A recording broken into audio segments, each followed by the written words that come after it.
4. Vamos começar agora o ponto 4. Nós terminamos na última palestra considerar a regra do discernimento dos espíritos. Quem quiser mais detalhes, algo mais estruturado, procurem naquele maravilhoso livro de Santo Inácio, Exercícios Espirituais. Ali estão a regra do discernimento dos espíritos, com mais detalhes, mais profundidade, mais substância, sobretudo. Algo verdadeiramente inspirado da parte dele. Nós vamos agora considerar o anjo da guarda pessoal. Então, considerando aquele anjo que está do meu lado, já entendi quem é, acabo de entender por que ali está, porque a rigor um anjo só para mim, sim, é necessário. Agora eu entendi bem, sobretudo quando eu me dou conta quem é o inimigo com o qual ele está lutando constantemente. Essa luta não é uma luta teórica. Nós aqui, se pudéssemos ver, nós teríamos, se somos 50, 60, nós teríamos 60 anjos da guarda, 60 demônios da perdição. Então imagine a grande bagunça que está havendo agora aqui, e que se manifesta às vezes por coisas tão pequenas quanto ser um mal-estar, talvez uma indisposição, talvez sono, pode ser um sono, pode ser de repente algo que me caiu mal, não sei porque o almoço hoje eu sempre comi, nunca me fez mal, caiu mal. Não, mas caiu mal por quê? Pode ser que tenha caído mal, pode ser que também são as pequenas coisas nas quais o demônio adora se meter, e começa a atrapalhar. Então a gente abre o chuveiro, não sai água, vai pegar o carro, não pega, sai de carro, o pneu fura, a gente usa microfone, acaba a bateria, o tipo de coisas pequenas e que são um bom sinal. São um bom sinal. Nos anais a gente está acostumado a ver isso direto. Quando a gente prepara um acampamento, prepara uma atividade com jovens, começa a dar 1000 problemas, nossa, todo mundo contente. Por quê? Porque quando as coisas pequenas começam a dar errado, é sinal de que só nisto o demônio teve permissão para se meter. O resto vai dar fantástico. Corre tudo bem, os meninos contentes, aproveitam, graças enormes, nossa, tudo fantástico. Então quando a gente já fica espreita, começa a dar muito probleminha, sinal que vai ser fantástico. Se não dá muito problema, a gente vai ter que se esforçar mais. Vai dar certo. Então, por que nós temos um anjo para cada um? Quais são por que nós temos... Enfim, esse anjo tem que ser pessoal, ele é direto, ele é... Primeiro, pelo governo dos superiores pelos inferiores, nós precisamos, portanto, de um superior que nos governe, primeira razão. Segunda razão, diz São Tomás, só é capaz de guiar aquele que já chegou no fim. Não vejo o senhor Roberto aqui.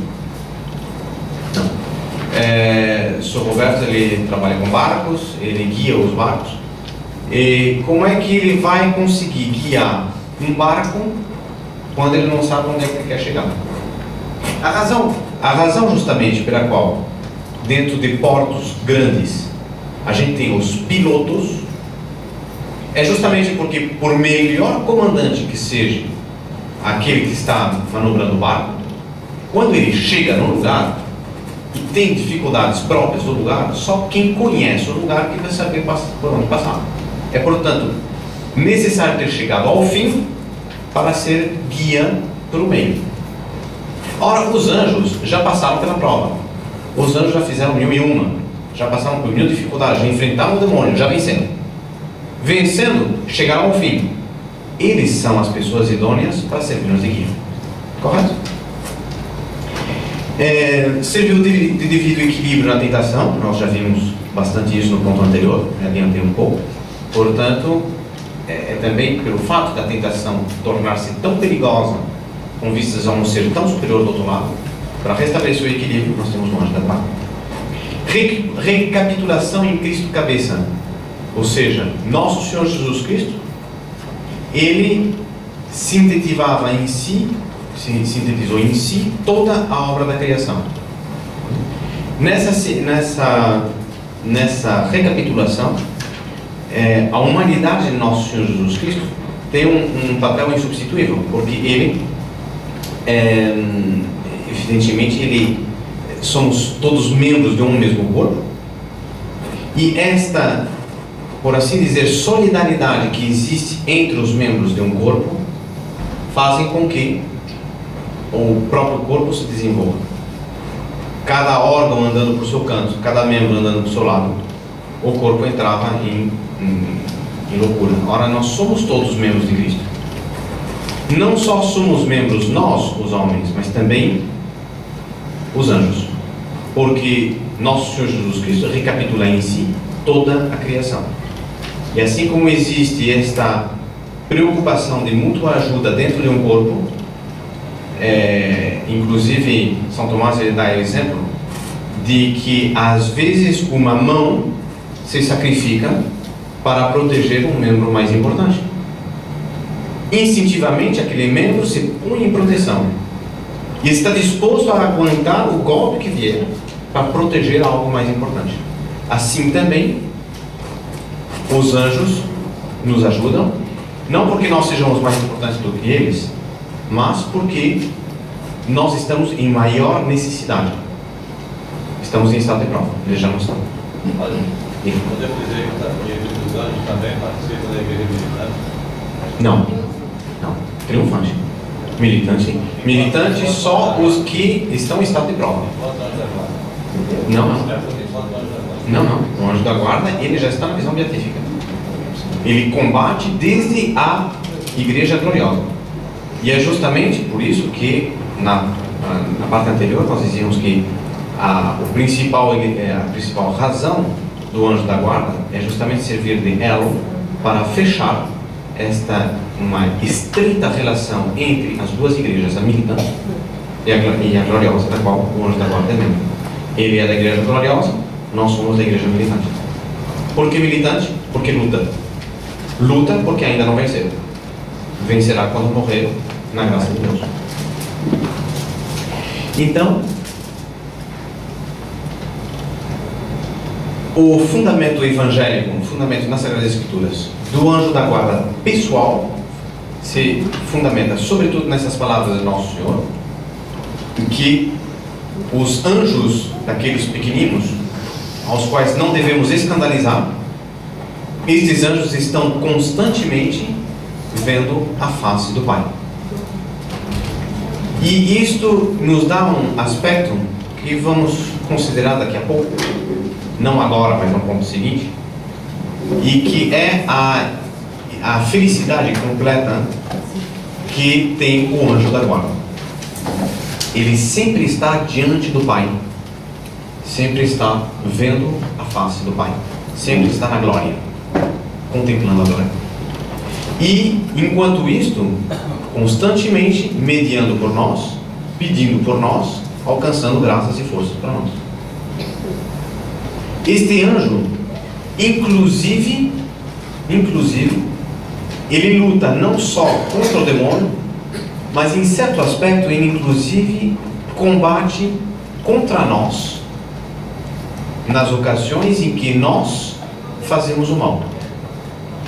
Assim como o demônio não consegue fazer todo o mal que ele quer, porque os anjos não o permitem, assim também, quando um homem faz algo de mal, essa maldade ainda seria muito pior se os anjos não estivessem ali para reter. E a afirmação de São Tomás é radical. Ele diz que o anticristo, que segundo a crença seria justamente um homem verdadeiramente, este anticristo não fará no fim do mundo todo o mal que ele gostaria de fazer. Até aí chega o poder dos anjos de proteger, coibir, segurar. Aliás, tirei a limpo no intervalo aquele livro do padre Gabriel Amort. Parece que em português se chama Relatos de um Exorcista. Relatos de um Exorcista. Bem, e ele diz justamente isso. Ele diz, olha, às vezes existem certas pessoas, certa concepção errada de que se eu for combater muito o demônio vai ficar furioso e vai se vingar contra mim. Isso ele diz que é uma crença que essas vezes as pessoas têm medo de combater o demônio porque de repente ele se vinga de mim. A resposta dele é: isto é uma ingenuidade que corresponde numa ignorância que responde a uma ignorância daquilo que é a profunda maldade que existe dentro do demônio. Creio que não é São Tomás, é outro que afirma isto, que o demônio não é parte bom, parte ruim, ele é 100% maldade. Bem, evidentemente quando a gente diz que ele é 100% maldade, nós não podemos dizer que ele seja inclusive ontologicamente mau. Se ele fosse a plenitude do mal, nós teríamos uma dualidade de infinitudes, nós teríamos um outro Deus, o Deus do mal, cairíamos no dualismo. Não se trata disso. Se trata de dizer apenas que nele não há nada de, como nos homens, por exemplo, que a gente às vezes é muito bandido, mas de vez em quando acaba fazendo alguma coisa boa. Isso no demônio não acontece. Não tem certos momentos que ele se arrepende, não, foi muito duro com ele, não, vou dar uma ajudinha. Não acontece. Não acontece. Então, este padre Gabriel Amort diz, esse fato de achar que se eu for trabalhar contra o demônio, eu vou agir contra o demônio, fazer um exorcismo, não sei, o demônio vai ficar furioso e vai se vingar sobre mim. Esse é um pensamento equivocado por achar que ele não é tão ruim quanto é. Porque na realidade, o demônio sendo tão ruim como é, ele sempre faz o máximo mal possível, sempre. O máximo mal possível, sempre. Então ele só não faz mais porque não pode. Então, tudo que eu puder fazer contra ele vai ser louco para mim. Ah, mas ele pode fazer mais contra mim, porque Deus permitiu. Deus permitiria de qualquer maneira. Então não tenho por que ter medo. São Tomás afirma depois ser o anjo da guarda próprio, distinto e único. Ou seja, que o anjo da guarda, que é enviado para cuidar de nós, ele é próprio meu, diferente de todos os demais anjos, distinto. Ele é único.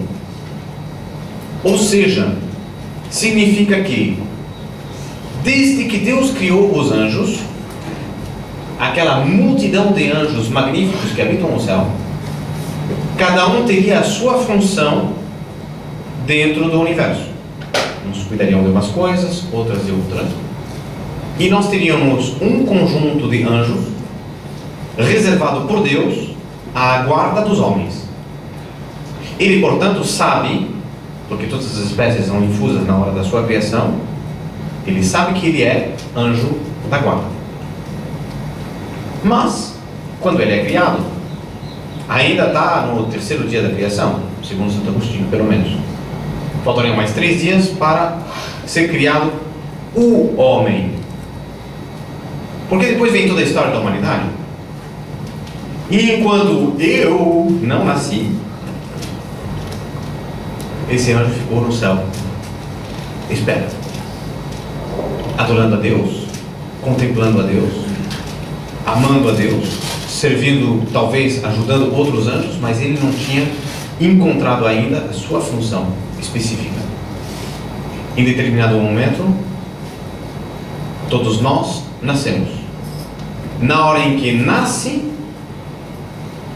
a criança, é só na hora que nessa hora, só na hora que nasce. Não. Só na hora que nasce. É uma coisa que não é doutrina da igreja, é opinião de teólogos. ou veio São Tomás, defende em que quem protege, que a ação do anjo da guarda incide sobre a pessoa na hora do nascimento. Por quê? Diz ele, São Tomás, enquanto a criança não nasceu, o princípio vital está na mãe. E é o princípio vital da mãe que é o princípio, por assim dizer, de conservação e de crescimento da criança. Portanto, por assim dizer, só há um princípio vital a proteger. A partir do momento que a criança se torna independente, aí existem dois princípios vitais independentes. É um argumento que dá São Tomás. O tempo é uma criatura Correto. que está fora. Isso. Os anjos assistem a Deus fora do tempo. Fora do tempo, que não quer dizer que não haja sucessão. Isso é um problema já diferente. Ou seja, todos os teólogos concordam em que nos é difícil entender isso, porque nós vivemos dentro do tempo, estamos condicionados a essa criatura chamada tempo. E ademais somos discursivos, é mais essa. Nós precisamos de um primeiro ponto, segundo ponto, terceiro ponto. Para chegar até aqui, nós tivemos necessidade de 2 dias. Então, isto para nós, fica muito difícil raciocinar fora do tempo. Mas São Tomás acha que na eternidade, embora não haja propriamente tempo, exista um antes e um depois. E ele chama esses instantes, ele chama de éons. Uma coisa difícil de saber. Agora, uma coisa é certa, é que o anjo age no tempo. Ele age de fora do tempo, mas ele age dentro do tempo. Porque ele vai ter que intervir em certas circunstâncias, e essas circunstâncias se introduzem concretamente dentro de um momento do acontecer humano. Portanto, ele age dentro do tempo, vivendo fora do tempo. Queria perguntar para o São Tomás. Bem, então este anjo, ele aguardava desde toda a eternidade. Perdão, desde toda a eternidade, mentira. Desde o momento da sua criação, ele aguardava o nascimento desta criança para chegar e proteger. Morreu, terminou, ele nunca mais vai cuidar de ser nenhum. Ele é único nosso. E isso reforça essa noção da intimidade e da relação pessoal que nós devemos ter com o nosso anjo da guarda. Ele só tem a cuidar de nós. Ele não faz outra coisa, a não ser, evidentemente, louvar a Deus, em primeiro lugar. Em segundo lugar, cuidar de nós. E, portanto, é uma relação profundamente pessoal nossa com o anjo da guarda. Segundo a maioria dos teólogos, incluídos São Tomás, existe uma grande discussão na qual eu não vou entrar, que é uma discussão antiga, que se o anjo da guarda justamente era designado na hora da concepção, ou se era na hora do nascimento. Muitos outros defendem só depois do batismo. São Tomás se nega. Ele diz não, porque não é o batismo que faz iniciar a luta. Todo homem enfrenta a luta. Se o anjo nos protege durante a luta, todo homem deve ser protegido, não apenas aquele que é batizado. Só que como era grande e forte essa corrente, né, de que não só os batizados eles tinham lá seus argumentos, São Tomás ele encontra o equilíbrio. Ele disse, não, algo disto é verdade, mas acontece o seguinte, é que o anjo é enviado por Deus na hora do nascimento, mas a atuação do anjo junto à pessoa vai mudar completamente de natureza a partir do momento que aquele lá passou a ficar batizado. Porque aí o vínculo com Deus é maior, a possibilidade do anjo agir sobre a pessoa é muito maior. Mais uma vez a importância do estado de graça. E mais uma vez a necessidade desta ligação com Deus. Uma conclusão que nós aqui em casa podemos tirar é que, portanto, a primeira preocupação que vai ter um anjo da guarda é que o seu protegido seja batizado. Longe.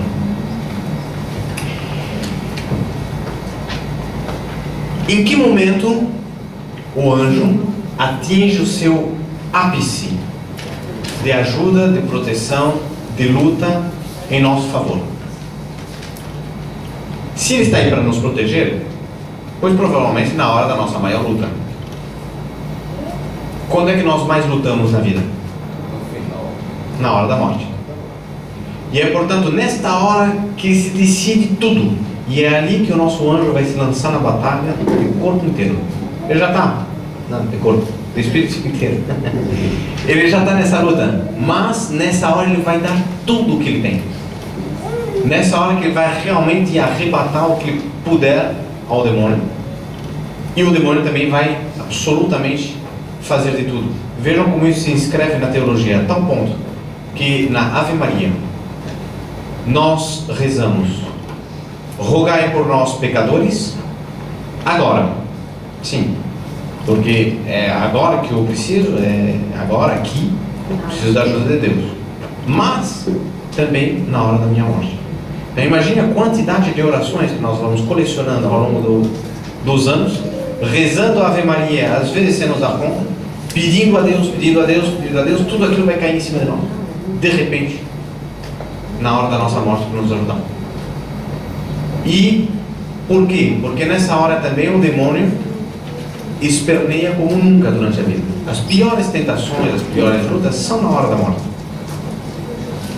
E daí então a importância do escapulário, a importância de certas novenas, a importância do primeiro sábado, são auxílios que a igreja nos dá para obter de Deus esta bênção na hora da morte. Por exemplo, também é a indulgência plenária, a bênção papal, que vem com indulgência plenária, que todo fiel pode receber na hora da sua morte. Qualquer sacerdote pode dar esta bênção quando a pessoa está realmente na passagem. E vejam só até que ponto é misericordioso Deus. Se não há sacerdote por perto, não tem como lhe pedir, mas durante a vida eu quis muito receber esta bênção na hora da morte, nós recebemos essa indulgência, mesmo que não haja sacerdote para dar. Bem,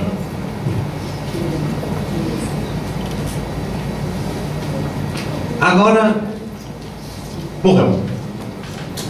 Nosso menino cresceu, desenvolveu, chegou, morreu.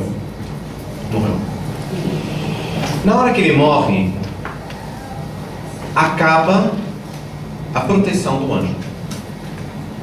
Definiu-se o destino eterno. Não há mais sentido de proteção, porque ele não é mais sujeito tampouco à tentação. O seu livre-arbítrio está fixado para todo sempre. Naquele grau exato de amor, como conversávamos durante o almoço, em que ele morreu naquela posição de amor, naquele grau de caridade, essa caridade se fixa para todo sempre. Portanto, não há mais razão de sermos protegidos pelos anjos. Logo, tchau, tchau, anjinho, vou para o meu canto, o anjo vai para o céu. É assim que funciona? Não. O ministério dele não se interrompe. O ministério dele, por isso, deixa de atuar. Este anjo vai continuar do nosso lado. Ele primeiro vai comparecer ao nosso juízo. Ele vai comparecer ao nosso juízo e ele vai fazer no juízo o papel de testemunha. Ele é, por assim dizer, aquele que recolheu dentro de um livro, sei lá de quantas páginas, tudo o que nós fizemos, porque ele nos acompanhou desde que nós nascemos. Ninguém nos conhece como nosso anjo da guarda. Ninguém poderia, nenhum psicólogo poderia chegar tão profundo quanto chega o anjo da guarda. E ninguém tem capacidade de acompanhar um ser humano como um anjo da guarda acompanha. Portanto, ele conhece absolutamente tudo de nós, as coisas boas e as coisas ruins. E ele vai, portanto, ao mesmo tempo como testemunha e às vezes também como advogado. quando li a Doutrina sobre os Anjos, caiu nas mãos um texto de São José Maria Escrivá que eu não entendi. Não sei se tem aqui algum jurista, advogado. Não. Vi falar de um tal negócio de testemunha de maior exceção. Alguém sabe o que é isso aqui? Ninguém. Eu também não. E, bem, eu estava juntando fichas para a tese e tal. Bah. Um dia eu me encontrei, eu fui conversar com uma senhora que é dona de um grande escritório de advocacia, muito católica e ligada a, enfim, conhecedora de teologia, lê muito sobre teologia. A gente estava discutindo e eu falei para ela, contei um pouco que estava trabalhando sobre os anjos, etc. Ela se interessou muito pelo tema. Comecei a explicar um pouco. Veja só, a senhora é advogada? A senhora sabe dizer que é uma testemunha de maior exceção? Ficou surpresa? Sim. Uma figura do direito romano. Às vezes acontecia do advogado defender um bandido. É muito raro, quase nunca acontece. E o bandido às vezes tem provas contra ele. Na época nós não poderíamos dizer, hoje em dia diríamos que ele foi filmado. Na época não. Mas diriam, bom, então tem essa prova, este homem aqui viu o senhor roubando, viu o senhor matando. Está aqui, a testemunha está aí. O que fazia o advogado? Em certas circunstâncias ele podia fazer este apelo como testemunha de maior exceção. A testemunha de maior exceção, ela vai, já que o caso está perdido, ela não tem como negar que ele foi bandido. Não tem como negar. Mas o que ela vai fazer? Ela vai provar a falta de idoneidade do acusador. Vai mostrar que o acusador é bandido. Vai mostrar que ele é salafrário, que ele é enganador. Como é que eu posso permitir que um juiz faça uma sentença baseada na palavra ou no testemunho de uma pessoa reconhecidamente mentirosa? Testemunha de maior exceção. E justamente isto que em último recurso vai tentar fazer o nosso anjo da guarda. Porque quem nos acusa é o demônio. E quem é o demônio para acusar alguém?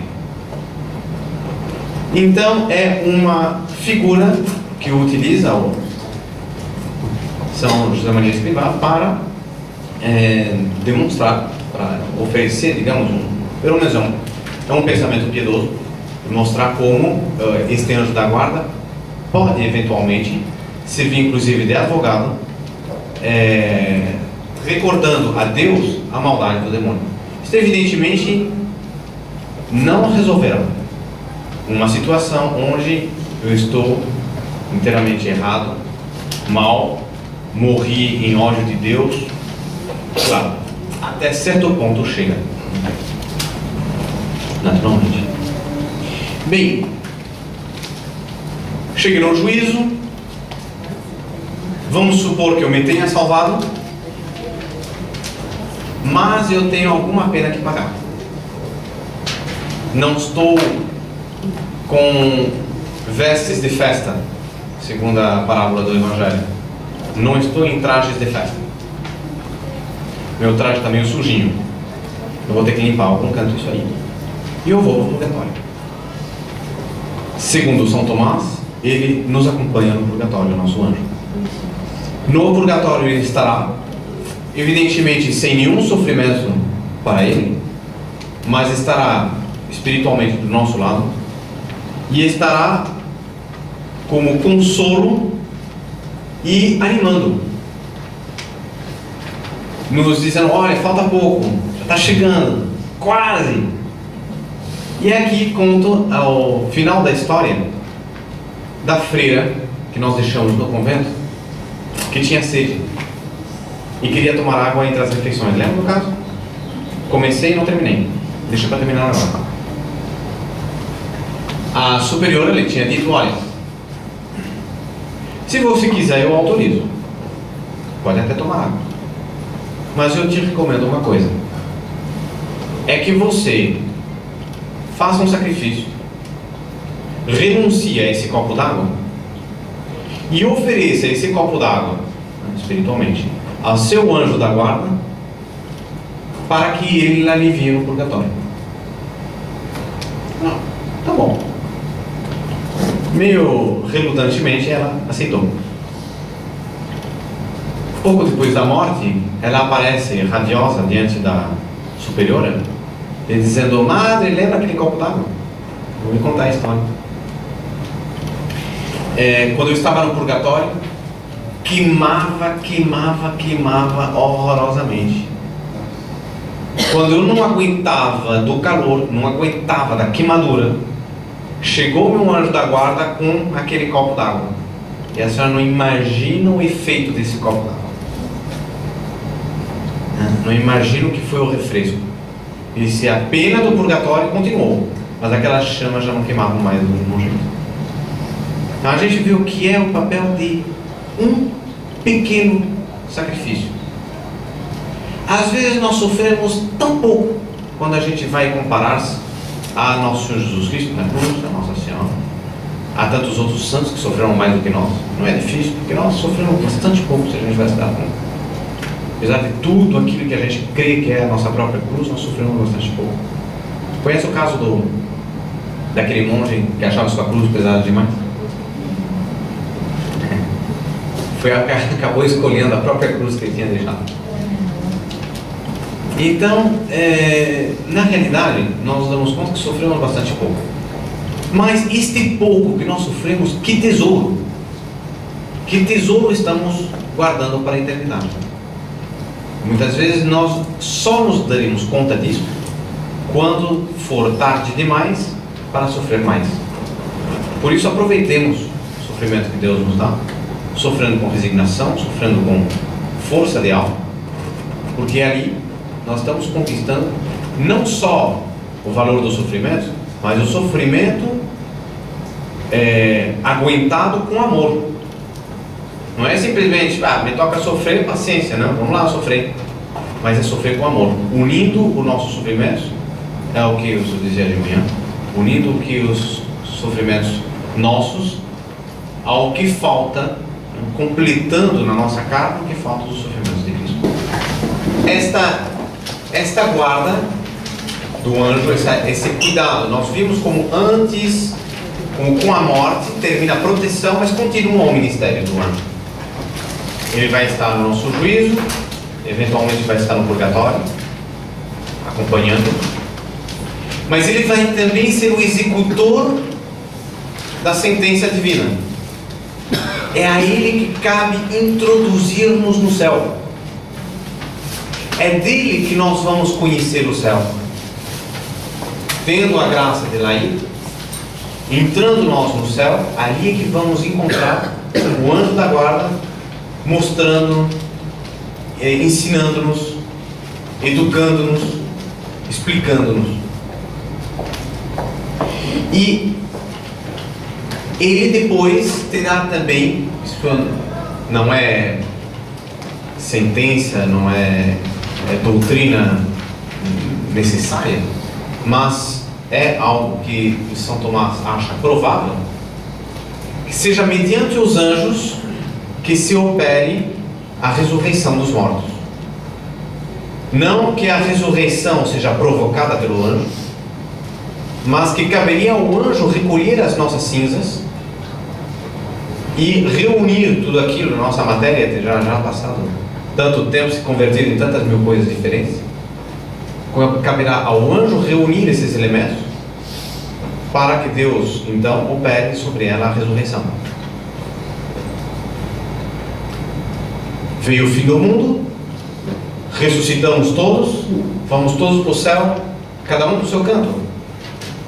Naturalmente, pelo fato de ele ter sido tão próximo a nós, nós evidentemente continuaremos em proximidade com ele. E, segundo a expressão de São Tomás, ele co-reina conosco. Ou seja, ele reina junto conosco na eternidade.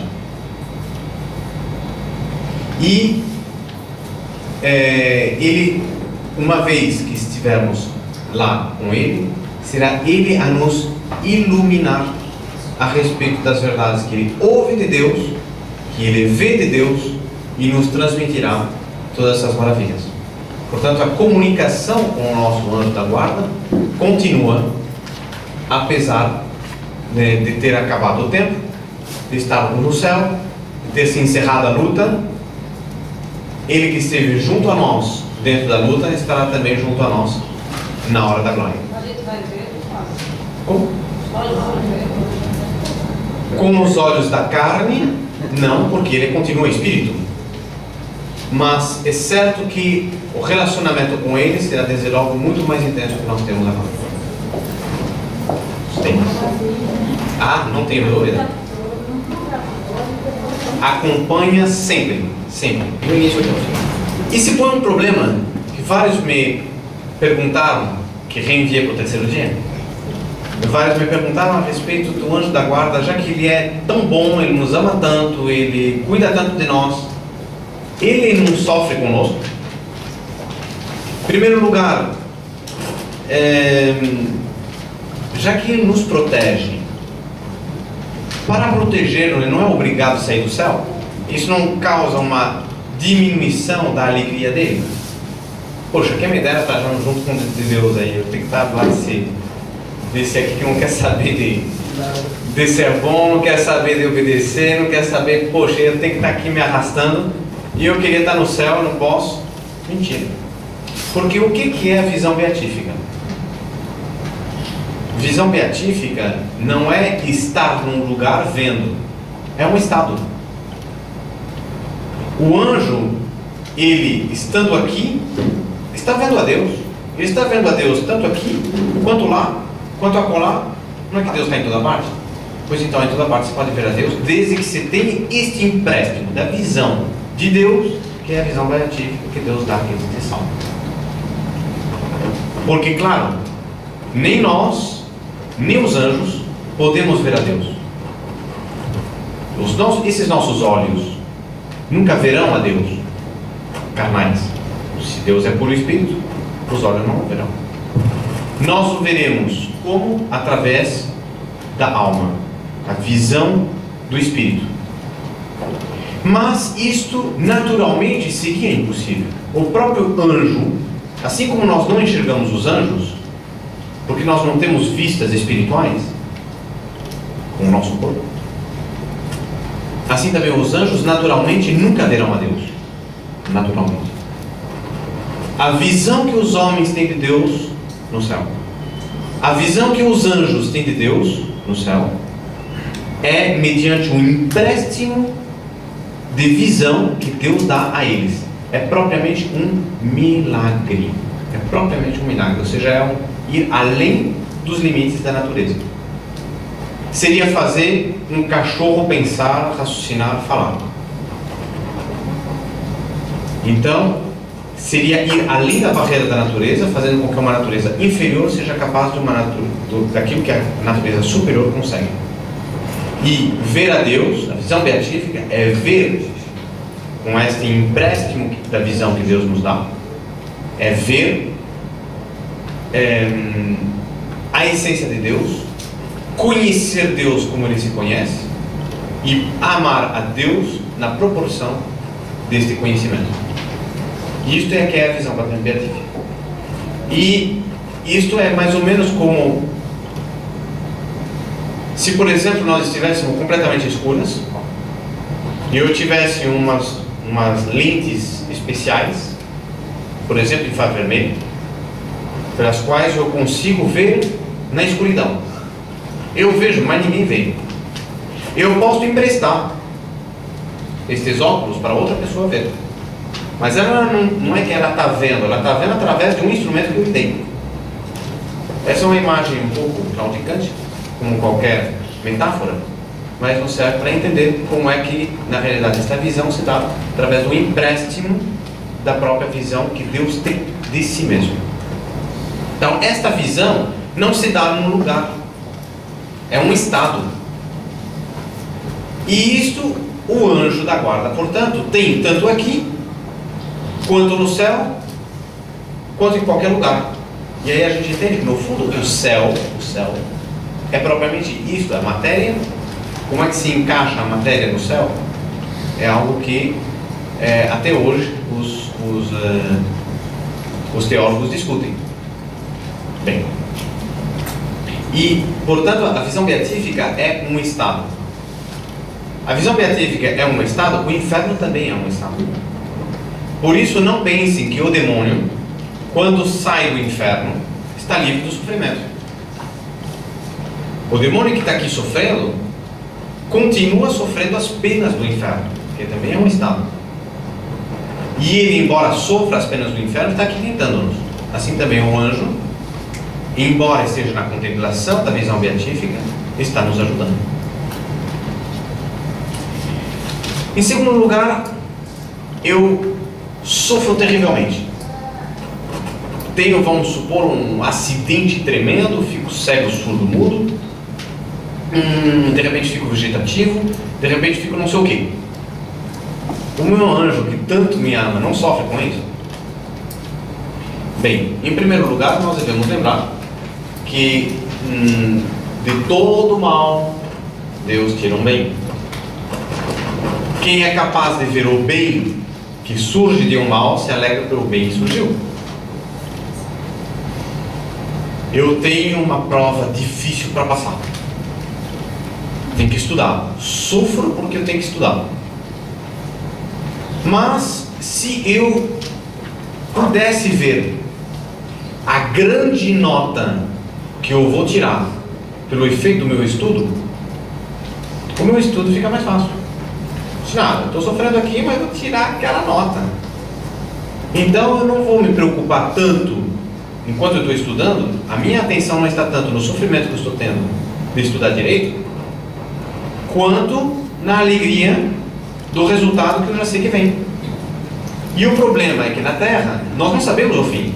Não sei qual vai ser o resultado da prova, não sei qual vai ser a minha nota, por isso eu fico preocupado.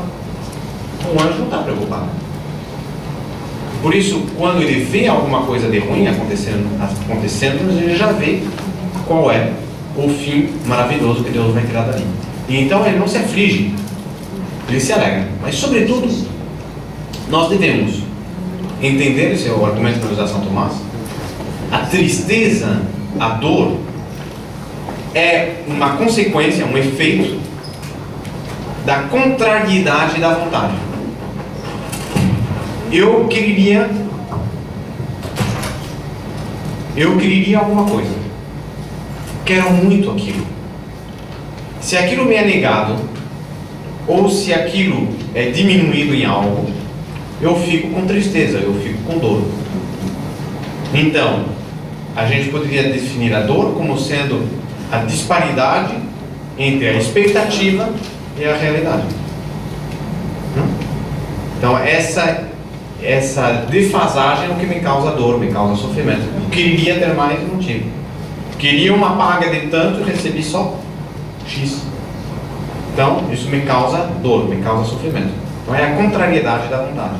Ora, acontece que nós já vimos que os anjos, a vontade dos anjos está inteiramente orientada para aquilo que Deus quer. E, portanto, o que Deus quis é o que eles querem. E eles se alegram com o que for da vontade de Deus. Se aquilo aconteceu, é que Deus permitiu. Deus quis, o anjo quer. Ele se alegra. Não tem motivo de tristeza. Está claro? O último ponto que São Tomás vai se colocar é então tirado sobretudo do livro de Daniel, onde nós temos o anjo dos persas que luta contra o anjo do povo judeu. Tem São Miguel que aparece também como o príncipe do povo, e ele diz que os anjos, o anjo da Pérsia resistia ao anjo do povo judeu, dos judeus. E então São Tomás se disse, então quer dizer que há desentendimento, há brigas entre os anjos no céu? E aí então ele responde, ele diz que os anjos se regulam, agem em função daquilo que é a vontade de Deus. Deus orienta, Deus conduz, e portanto, em função disso, os anjos vão querer que isso se realize. Mas às vezes acontece que os anjos ignoram qual é a vontade de Deus a respeito de determinado ponto. Porque os anjos não conhecem o futuro. Os anjos podem fazer uma estimativa, uma projeção.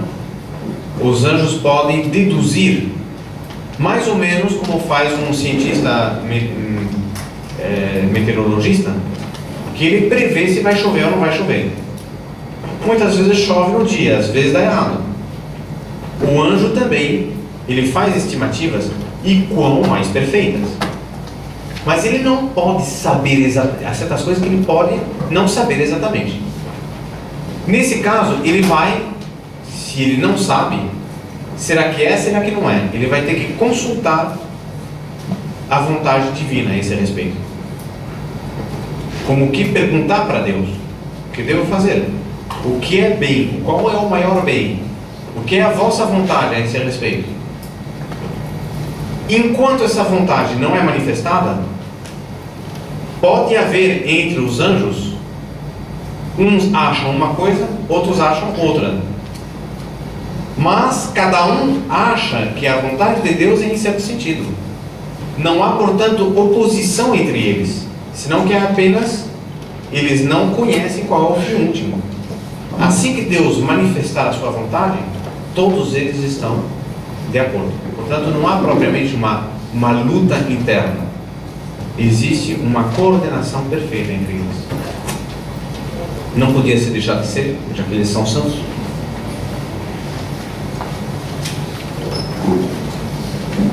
Bem, um último ponto a considerar também é que é verdade que os infortúnios que acontecem não são motivo de tristeza para eles, nós já vimos. Pelo contrário, tudo que acontece de bom os alegra. Então, seria que não fosse um ato de virtude, uma vitória levada sobre o demônio, e isso significa que eles não têm diminuição da sua alegria. Essa alegria cresce quando acontece algo bom. Significa que a alegria deles é total e só pode aumentar. E inclusive a gente poderia dizer, bom, mas será que ele não preferiria estar sem essa cruz de carregar o protegido? Não, porque como ele sabe que é vontade de Deus, ele não só o faz com toda a disponibilidade, mas inclusive ele aure especial alegria em nos proteger e nos servir. Então nós vemos esta relação entranhada que existe entre este anjo que foi disposto por Deus para nos ajudar, para nos, em certo sentido, para nos servir, e nós mesmos. E finalmente, um texto muito lindo,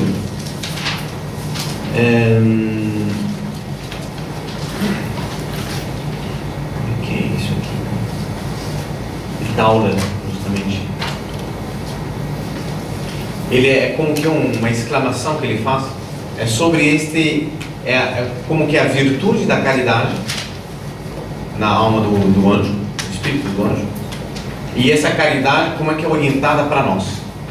É muito bonito. Ele diz aqui: estes anjos, eles te guardam, eles te servem com uma tal atenção, um tal cuidado, uma tal solicitude, que nenhum espírito pode dar-se conta, ou seja, nenhum de nós pode realizar até que ponto eles nos amam. Nenhuma mãe jamais, nunca velou o seu filho único e bem amado para guiá-lo, guardá-lo, protegê-lo, como estes espíritos bem-aventurados velam sobre a tua salvação. E sobretudo, teu anjo a ti, os anjos todos, mas ele, sobretudo, este anjo a ti, aquele que é especialmente designado por Deus para a tua guarda, e quem, noite e dia, em todo tempo e em todo lugar, te assiste em todas as tuas necessidades e todos os teus interesses, te protege contra as tentações e os ardis dos inimigos visíveis e, sobretudo, invisíveis. Ele te envolve com sua solicitude e seu devotamento, de maneira a não deixar-te nunca, nem cessar de ter seus olhos postos sobre ti. Mesmo quando pecamos. Quando nós pecamos, o nosso anjo, evidentemente, perde, por causa da perda do nosso estado de graça, ele perderá uma possibilidade maior de agir sobre nós. Mas isso não quer dizer que nos abandone. Não nos abandona nunca, por piores que nós sejamos. E é absolutamente necessário que isto seja assim, porque vives em meio a uma multidão de incontáveis inimigos que não podes ver, te perseguem sem trégua com seu ódio terrível, de maneira que não escaparias nem por um instante ao seu furor, se teu anjo bom não estivesse aí para os repelir.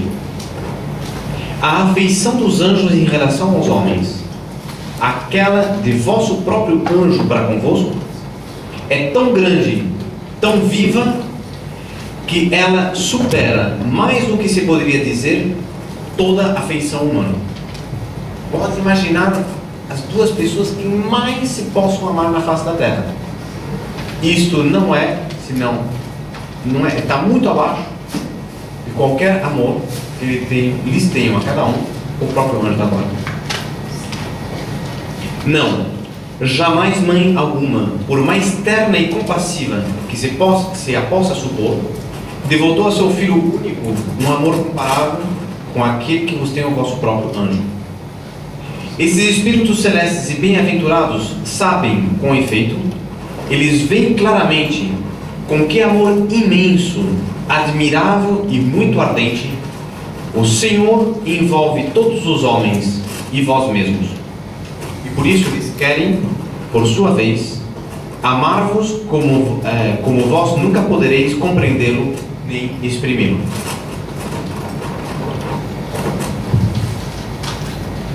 Eis porque o vosso anjo vos serve muito amorosamente, muito docemente, muito fielmente, em toda circunstância, em todos os perigos. Ele vela dia e noite sobre o vosso comportamento, vossa direção e vossa proteção.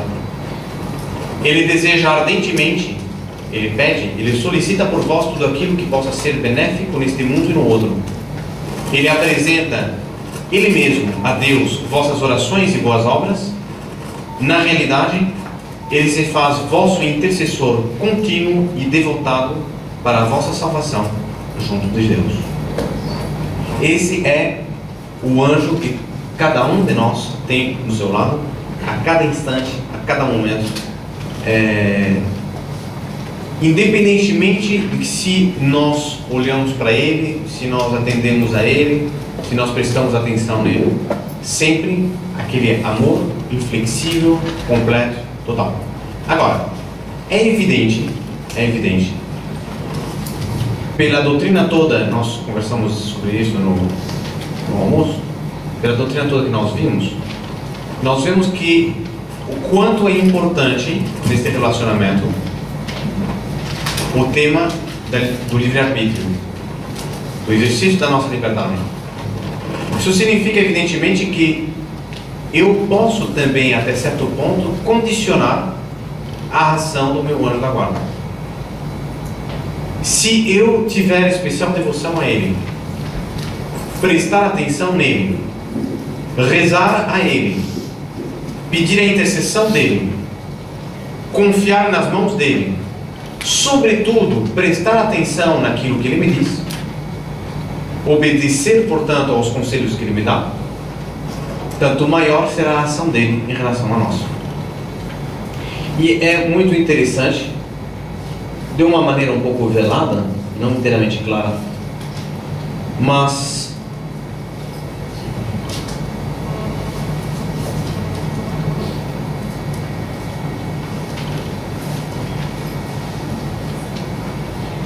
temos um trecho aqui no Êxodo, capítulo 23, versículo 20. Nós temos Moisés, que está falando para o povo da parte de Deus. Ele diz: vou enviar um anjo adiante de ti para te proteger no caminho e para te conduzir ao lugar que te preparei. Isso pode se aplicar a qualquer um de nós. Proteger pelo caminho é nesta vida, nas nossas dificuldades. Te conduzir ao lugar que te preparei é a glória do céu. Estade sobre aviso em sua presença e ouve o que ele te diz. É um preceito, é uma ordem. Deus nos diz que estejamos de sobreaviso, atentos, ouvido aberto, porque quando ele falar, precisamos estar atentos para responder à altura. E uma condição para isso é justamente que quando o anjo, enquanto estou vivendo, tenha esta noção, esta compenetração de que eu estou rodeado de anjos, constantemente posso ser solicitado para o bem, para o anjo. Daqui a pouco eu dou um exemplo.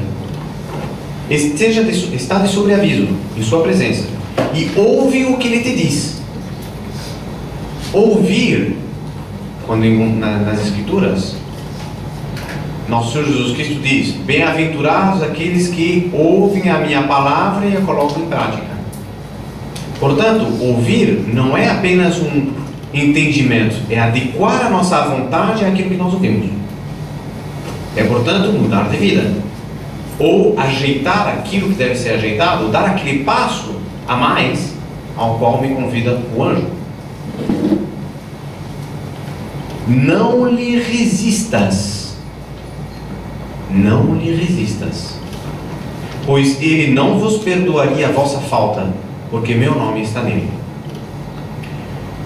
Evidentemente não é o anjo que vai nos acusar, o anjo que vai perdoar, o anjo que vai condenar. Claro, é como o nome de Deus está nele, ou seja, como ele está ali em nome de Deus, como ele está ali enquanto enviado de Deus. Resistir a ele é resistir a Deus. E portanto não se trata depois de reconciliar-se com um anjo. O anjo está ali sempre à disposição. Trata-se disso sim de reconciliar-se com Deus, obter o perdão de Deus. Nós vemos, portanto, quanto este anjo que nos ajuda não se trata apenas de que é uma grande ajuda que eu posso usar ou não usar. Ele representa para mim como que uma lei viva. Ele personifica a vontade de Deus ao meu respeito. Daí a obrigação que eu tenho em seguir as suas inspirações. E às vezes é assim. Uma pessoa recentemente me dizia isso. Um dia quando ele era jovem, bem novo, ele estava conhecendo uma moça, estava se preparando para o casamento, mas ele tinha muitas dificuldades econômicas, não era uma pessoa que tinha assim muita facilidade. E um dia, era um fim de semana, creio, e o pai dele chamou e disse: olha, hoje é fim de semana, etc. Vai, te dou um dinheiro, não era muita coisa, mas te dou esse dinheiro para que possa sair, enfim, com a noiva. Ele saiu, estava indo de carro. Quando ele parou no semáforo, ele viu, era no Rio de Janeiro, ele viu debaixo de uma dessas pontes uns vândalos lá que estavam batendo no menino. Esses meninos de rua que estavam vendendo refrigerante dentro de umas caixas de isopor e batendo, etc, etc. Ele era faixa preta de jiu-jitsu, desceu, só limpou a área e liberou o menino. O menino estava chorando. Ele perguntou para ele: olha, o que aconteceu? está chorando? Ele disse, não, porque não é tanto que eles tinham batido nele, mas sobretudo porque eles tinham roubado, era à noite, eles tinham roubado toda a venda do dia, todo o dinheiro que ele tinha ganho durante o dia. E acontece que ele estava ali, o pai comprava os refrigerantes, dava para ele, ele vendia e depois trazia de volta. E disse, eu chegando em casa, eu vou apanhar. Então o pai não vai tolerar que eu chegue com o isopor vazio, quebrado e sem o dinheiro. Quanto é que você deve? Qual é o preço disso tudo? Tanto. Era o dinheiro certo que ele tinha dentro do bolso. E ele nessa hora, inspiração do anjo da guarda. Ele disse, olha, agora eu entendi esse dinheiro extra, entendi por que é. No fundo, Deus estava me dando uma oportunidade de fazer um bem a uma pessoa. Ele nem pensou duas vezes, meteu na mão no bolso, entregou e foi embora. Chegou lá na casa e disse, olha, desculpe, hoje vou ter que comer pão com água, sei lá, mas o que eu tinha já foi.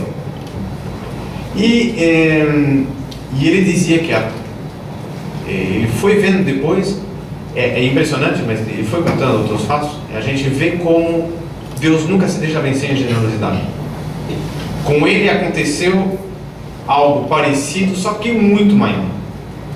Terminou dentro de um carro, dormindo dentro do carro sem onde morar, cruzou em um país estrangeiro onde ele estava, cruzou com outra pessoa, e essa pessoa, o senhor já instalado naquele lugar, disse, mas você é brasileiro, tá? Vem cá, tá? Levou para casa tudo, o segundo andar para ele, conseguiu trabalho, ó. Às vezes uma coisa mínima que a gente faz para Deus depois repõe uma barbaridade através de inspirações do anjo da guarda. A gente precisa ser muito atento ao que são as vias do anjo da guarda.